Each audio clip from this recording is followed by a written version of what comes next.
యోహాను సువార్త మొదటి అధ్యాయము 13వ వచనం ప్రకారంగా యోహాను సువార్త మొదటి అధ్యాయము 13వ వచనం ప్రకారంగా వారు దేవుని వలన పుట్టిన వారే గాని రక్తము వలనైనను శరీరేచ్ఛల వలనైనను మనునేచ్ఛల వలనైనను పుట్టినవారు. ఇక్కడ ఈ వాక్య భాగం ఏం చెప్తూ ఉన్నదనంటే, యేసు ప్రభు రక్తము వలన జన్మించలేదు అనేటువంటి విషయాన్ని బోధిస్తూ ఉన్నది. యేసుక్రీస్తు రక్తము వలన జన్మించలేదు. ఎందుకొరకనంటే, యేసుక్రీస్తు రక్తము వలన జన్మించి ఉంటే ఒకవేళ ఆయన ఆదాము వంశావళిలో చేర్చబడుదును. ఎందుకొరకనంటే రక్తం మూలముగానే వంశం వస్తూ ఉంటుంది. అసలు ఆదాము వంశావళిలో లేనటువంటి యేసుక్రీస్తులో అసలు ఆదాము రక్తము కానీ మరియ రక్తం కానీ ఎందుకు ఉంటుంది? కనుక ఉండడానికి వీలు లేదు. ఎందుకొరకంటే ఆయన అసలు రక్తము మూలముగా రూపుదిద్దుకున్నవాడు కాదు, రక్తం మూలంగా పుట్టినవాడు కాదు. అసలు రక్తం మూలంగా పుట్టినవాడు కానప్పుడు అసలు ఆయనలో రక్తం ఉండడానికి అసలు అవకాశమే లేదు అది. కనుక ఆయన ప్రతి పురుషుడు కూడా, ఈ భూమి మీద ఉన్న ప్రతి పురుషుడు కూడా శరీరేచ్ఛతోనే, మానుసేచ్ఛతోనే, పాపేచ్ఛతోనే ఈ భూమి మీద తల్లి గర్భంలో గర్భము ధరించుటకు కారణమవుతున్నది. ఏ వ్యక్తికి శరీరాశ లేకుండా ఈ భూమి మీద గర్భము ధరించేటువంటి విధానము జరగట్లేదు. కానీ యేసుక్రీస్తు వారు పుట్టుకలో పురుషుడు అనేటువంటి ప్రమేయమే లేదు, అసలు రక్తము అనేటువంటి ప్రమేయమే లేదు. కనుక యేసుక్రీస్తు వారిలో ఆదాము రక్తము కానీ, ఆదాము తర్వాత వచ్చిన ఇంకా దావీదు అనుకోండి, మరి అనుకోండి, యేసేపు అనుకోండి, ఇంకెవరో రక్తము కూడా యేసుక్రీస్తు వారిలో లేదు అనేటువంటిది ఈ లేఖనము స్పష్టం చేస్తూ ఉన్నది. కనుక ఆ కింద ఏమంటాడంటే, ఆ వాక్యము శరీరధారి అయ్యింది అని అంటాడు. భూమి మీద ఇంకెవరో కూడా ఇలాగ శరీరధారి అయిన వారు లేరు, ఇంకా ఇలాగ శరీరాన్ని ధరించింది ఎవరు లేరు. ఎందుకొరకంటే అందరూ శరీరమును బట్టి శరీరాన్ని ధరిస్తున్నారు, శరీరం బట్టి శరీరం పుడుతున్నారు. కానీ యేసు ప్రభు వారు ఏ పురుషుడు యొక్క శరీరాన్ని బట్టో ఈయన శరీరాన్ని ధరించలేదు, కనుక ఆయన అలాగ పుట్టలేదు అనడానికి ఈ యొక్క లేఖనం నేను చూపిస్తున్నాను. ఇంకొక విషయం నేను చూపిస్తున్నాను. ఇదే యోహాను సువార్తలో 2వ అధ్యాయం 21వ వచనం. యోహాను సువార్త 2వ అధ్యాయం 21వ వచనం. అయితే ఆయన తన శరీరమును దేవాలయమును గూర్చి ఈ మాట చెప్పెను. ఆయన తన శరీరమును దేవాలయమును గూర్చి ఈ మాట చెప్పెను. ఏమని చెప్తున్నాడు? ఆయన శరీరం ఏంటంట? దేవాలయం అంటే ఏంటది? దేవుడు నివసించేటువంటి ఆలయం. దేవుడు నివసించే ఆలయం అది పరిశుద్ధమైనది అయితేనే దేవుని ఆలయం అవుతుంది. అంటే యేసుక్రీస్తు వారి యొక్క శరీరము అది పరిశుద్ధ ఆలయము అని రాయబడి ఉన్నది. అంటే యేసుక్రీస్తు వారు దేవాలయం పరిశుద్ధమైంది, అది క్షయమయ్యేటువంటిది కాదు, అక్షయ బీజము నుంచి వచ్చింది. కనుక అక్షయ శరీరమును ఆయన ధరించాడు. కనుక క్షయమయ్యే బీజమే ఆయనలో లేనప్పుడు క్షయమైపోయేటువంటి మనుషుల యొక్క శరీరం కానీ రక్తము కానీ రావడానికి అసలు ఆస్కారమే లేదు. ఇక 3వ విషయాన్ని చెప్తూ ఉన్నాను. ఎఫెసీకి రాసిన పత్రిక 2వ అధ్యాయం 13వ వచనాన్ని మీరు చూడగలిగితే, ఎఫెసీలకు రాసిన పత్రిక 2వ అధ్యాయం 13వ వచనం. అయినను మునుపు దూరస్తులైనటువంటి మీరు ఇప్పుడు క్రీస్తు యేసునందు క్రీస్తు రక్తము వలన సమీపస్తులై ఉన్నారు. క్రీస్తు రక్తము వలన సమీపస్తులమై ఉన్నాం. ఆదాము రక్తం వలన సమీపస్తులు ఎవరు అవ్వలేం. ఒకవేళ యేసులో ఆదాము రక్తమే ఉంటే మానవుడు ఎప్పటికీ కూడా దేవునికి సమీపస్తుడు అవ్వలేదు. సమీపస్తుడు అంటే ఏంటంటే సమీప బంధుత్వం గురించి మాట్లాడతాడు. రూతు గ్రంథంలో మీకు ఉంటుంది, సమీప బంధువుడు అని ఉంటుంది. అంటే బంధుత్వము అనేటువంటిది దేని ద్వారా కలుస్తుంది అంటే, ఈ భూమి మీద 2 వేరు కుటుంబాలు, కానీ వారు వేరు కుటుంబాల నుంచి ఒక పురుషుడు ఒక స్త్రీ వివాహమునికి ఇచ్చుకున్న తర్వాత వారిద్దరి రక్తము ఒక్కటైనప్పుడు ఏమవుతుందంటే, మాకు రక్త సంబంధం ఏర్పడింది, బంధుత్వం ఏర్పడింది అని మాట్లాడుతూ ఉంటాం. అంటే బంధుత్వం అనేటువంటిది దేని ద్వారా ఏర్పడుతుంది అని అంటే, రక్తాన్ని బట్టి ఏర్పడుతుంది. కనుక ఇప్పుడు దేవునితో మనకు సంబంధము ఎవరి ద్వారా ఏర్పడుతుంది అని మనకు లేఖనం చెప్తున్నది అంటే, యేసు రక్తము వలన అని రాయబడుతున్నది.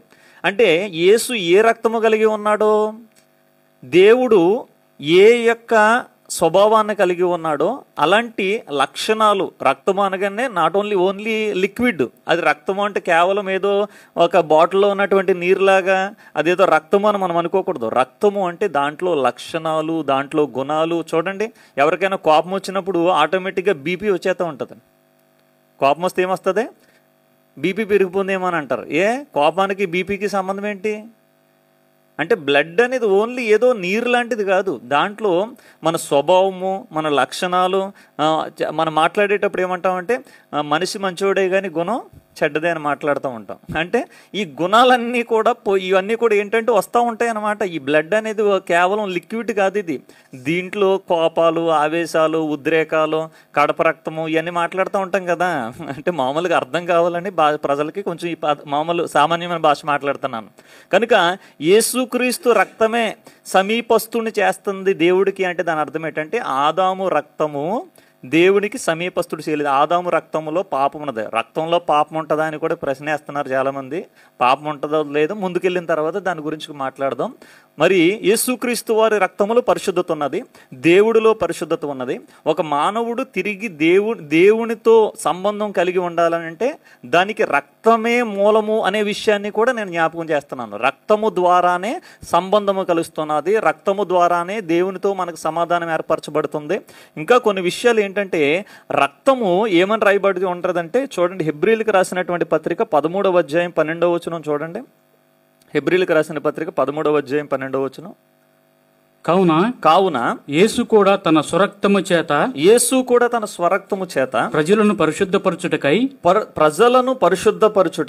గవిని వెలుపట శ్రమ పొందెను.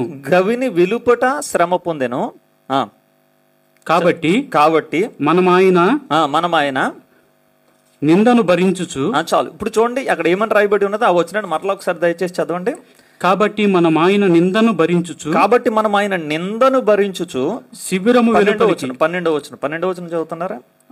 కావున యేసు కూడా తన స్వరక్తము చేత ప్రజలను పరిశుద్ధపరచుటకై గవిని వెలుపట శ్రమ పొందెను. అంటే రక్తము చేత పరిశుద్ధత కలుగుతున్నది, జాగ్రత్తగా. యేసు తన స్వరక్తము చేత ఏం చేస్తున్నారు? పాపులైన ప్రజల్ని పరిశుద్ధపరుస్తూ ఉన్నాడు. రక్తము పరిశుద్ధపరుస్తుందా? ఇంకొక విషయం, ఇదే హెబ్రీ పత్రికలో ఏమని రాయబడి ఉన్నదనంటే లేఖనాన్ని చూపిస్తాను నేను. 9వ అధ్యాయము 14వ వచనం. 9వ అధ్యాయం 14వ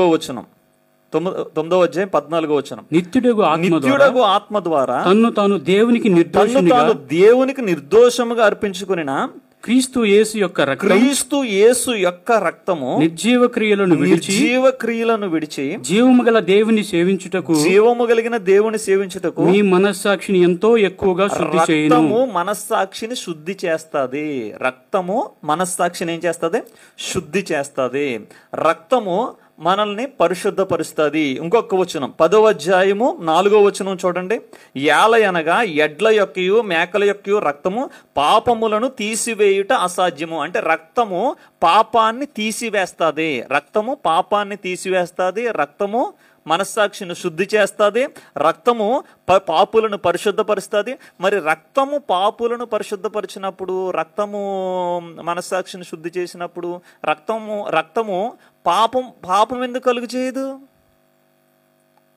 పరిశుద్ధపరచడం ఓకే, రక్తం పరిశుద్ధపరుస్తుంది, కానీ రక్తం పాపం కలుగు చేయదా అంటే దానికి ఆన్సర్ చెప్పాలి వాళ్ళు. కనుక దేవుని యొక్క వాక్యం ఏంటంటే యేసుక్రీస్తు వారి యొక్క రక్తము అది స్వరక్తము, అది దేవుని యొక్క రక్తము. కనుక దేవుని యొక్క వాక్యం ఏమన్నదనంటే యేసుక్రీస్తు వారు ఆయన ఈ భూమి మీద ఆయన ఎలాంటి రక్తము కలిగి ఉన్నాడంటే నిష్కలంకమైన, కలంకము లేని రక్తము, అమూల్యమైన రక్తము. అది మామూలుగా ఒకవేళ మరియలో రక్తమే అయితే, ఆదాములో రక్తమే అయితే, ఆదాములో ఉన్నప్పుడు కూడా అమూల్యమైన రక్తమే, కయ్యిన్లోకి వచ్చినప్పుడు కూడా అమూల్యమైన రక్తమే, దావీదులోకి వచ్చినప్పుడు కూడా అమూల్యమైన రక్తమే, మరియలోకి వచ్చినప్పుడు కూడా అమూల్యమైన రక్తమే. యేసుక్రీస్తులోకి వచ్చిన తర్వాత అది అమూల్యమైనది ఎలా మారింది చెప్పాలి. అది వెల చెల్లించలేని రక్తం ఎలా అయ్యిందో చెప్పాలి. అది మధ్యలోకి వచ్చిన తర్వాత అలా మారిందా? ఇప్పుడు ఒక వస్తువు ఉన్నది, బాటిల్కి ఒక 100 రూపాయలు రేటు పెట్టారు. ఈ రేటు ఎక్కడున్నప్పుడు వీళ్ళు తయారు చేసినప్పుడు రేటు ఉన్నది. ఇది ఇక్కడ నుంచి షాప్లోకి వచ్చింది, ఇక్కడ కూడా 100 రూపాయల రూపాయి ఉన్నది. మనం కొనుక్కోవడానికి వెళ్ళాం, మనం 100 రూపాయలు పెట్టి కొనుక్కున్నాం. ఇంటికి వచ్చిన తర్వాత బాటిల్ ఎంత అని అడిగామనుకోండి, లేదండి ఈ బాటిల్ అమూల్యం అండి అన్నాను అనుకో. ఏంటిది ఈ బాటిల్ అమూల్యం అంటే దాని అర్థం ఏమైనా ఉన్నదా? తయారు చేసినప్పుడు రేటు ఉన్నది, షాప్లో రేటు ఉన్నదే, ఇంటికి వచ్చిన తర్వాత అమూల్యంగా మారిందా? ఆదాములో ఉన్నప్పుడు దానికి మామూలు రక్తమే, మరియలో ఉన్నప్పుడు మామూలు రక్తమే, దావీదులో ఉన్నప్పుడు మామూలు రక్తమే, యేసు ప్రభువులోకి వచ్చేసరికి అమూల్యంగా మారిందా? ఎలా మారింది? కనుక ఇలాంటి విషయాలన్నీ కూడా చాలా ఉన్నాయి. యేసు ప్రభు వారు ఎవరో అనంటే హెబ్రీ పత్రిక 7వ అధ్యాయం 25వ వచనంలో చూడండి. హెబ్రీ పత్రిక 7వ అధ్యాయం 25వ వచనంలో ఏమని రాయబడి ఉంది? ఈయన తన ద్వారా దేవుని యొద్దకు వచ్చువారి పక్షమున విజ్ఞాపన చేయుటకు నిరంతరము జీవించుచున్నాడు. నిరంతరం జీవించేవాడు భూమి మీద ఒక్కడే ఉన్నాడు. ఈయన నిరంతరం జీవించే వృక్షఫలాలు తినవసరం లేదు. ఈ నిరంతరం జీవించే వృక్షఫలాలు ఆదికాండం 3వ అధ్యాయంలో ఉన్నటువంటి 22 వచనంలో వృక్షఫలాలు తింటేనే నిరంతరం జీవించేవాడు కదా. నిరంతరము జీవించేవాడు భూమి మీదకి వచ్చాడు. ఈయన బలహీనతలు ఉన్నాయి, శోధనలు ఉన్నాయి, అవన్నీ కూడా నెక్స్ట్ సెషన్లో మొత్తం అన్నీ కూడా తేలిపోతాయి, ఏం మిగలవో మొత్తం అన్నీ కూడా. కనుక యేసు రక్తము అసలు మామూలుగా సిన్కి బ్లడ్కి రిలేటెడ్ అనమాట. సిన్ తర్వాత హోలీ అనేది కూడా బ్లడ్కి రిలేటెడ్. కనుక ఇందులో పాపం ఉంటుంది, దీంట్లో పరిశుద్ధత ఉంటుంది. ఆదాము యొక్క రక్తంలో పాపము, స్వభావము, అపవాదులో ఉన్న స్వభావం ఎంటర్ అయ్యింది.